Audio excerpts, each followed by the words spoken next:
Hey friends, I'm going to read to you one of my favorite books called The Mitten by Jan Brett, and it's an old Ukrainian folk tale that she's telling. If you're in the fours class with an activity bag, you have a really fun mitten sewing project that goes along with this story. So this is The Mitten by Jan Brett.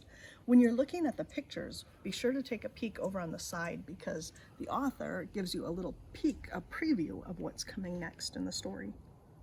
Once there was a boy named Nicki who wanted his new mittens made from wool as white as snow.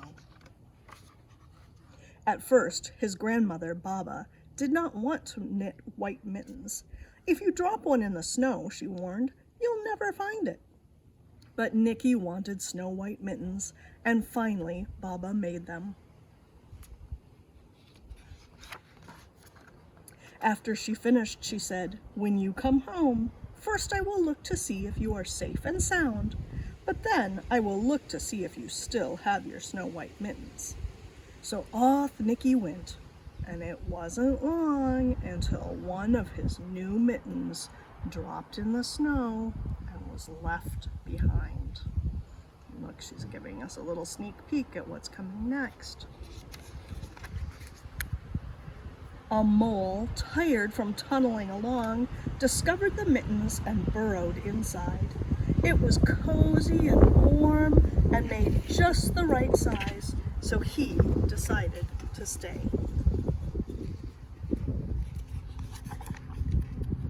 A snowshoe rabbit came hopping by.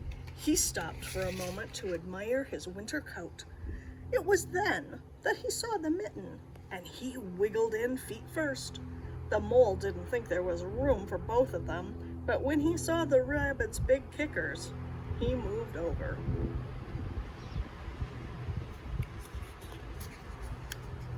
Next, a hedgehog came snuffling along. Having spent the day looking under wet leaves for things to eat, he decided to move into the mitten and warm himself. The mole and the rabbit were bumped and jostled, but not being ones to argue with someone covered with prickles, they made room. As soon as the hedgehog disappeared into the mitten, a big owl, attracted by the commotion, swooped down. When he decided to move in also, the mole, the rabbit, and the hedgehog grumbled, but when they saw the owl's glinty talons, they quickly made room for him. Up through the snow appeared a badger. He eyed the mitten and began to climb in. The mole, the rabbit, the hedgehog, and the owl were not pleased. There was no room left. But when they saw his diggers, they gave him the thumb. It started snowing, but the animals were snug in the mitten. A waft of warm steam rose in the air, and a fox trotting by stopped to investigate. Just the sight of the cozy mitten made him feel drowsy. The fox poked his muzzle in. When the mole, the rabbit, the hedgehog, the owl, and the badger saw his shiny teeth, they gave the fox lots of room.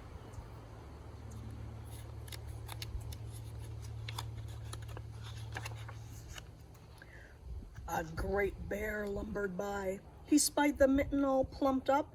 Not being one to be left out in the cold, he began to nose his way in. The animals were packed in as tightly as could be, but what animal would argue with a bear? The mitten swelled and stretched. It was pulled and bulged to many times its size, but Baba's good knitting held fast. Along came a meadow mouse, no bigger than an acorn. She wiggled into the one space left and made herself comfortable on top of the great bear's nose. The bear, tickled by the mouse's whiskers, gave an enormous sneeze. Ah, ah, ah, chew! The force of the sneeze shot the mitten up into the sky and scattered the animals in all directions. On his way home, Nicki saw a white shape in the distance. It was his lost mitten silhouetted against the blue sky. As he ran to catch his snow-white mitten, he saw Baba's face in the window. First, she looked to see if he was safe and sound. Then she saw that he still had his new mittens. Do you think she's wondering what happened to that mitten? The end.